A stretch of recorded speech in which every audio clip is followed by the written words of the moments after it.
Welcome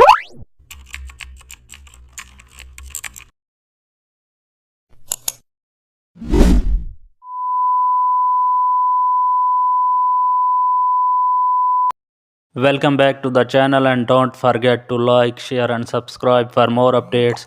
Today we are diving into an exciting tutorial how to create gradient fog effect in Photoshop, duplicate your background photo in Photoshop and add a white layer on top and lower opacity. Use black to white gradient mask to control density.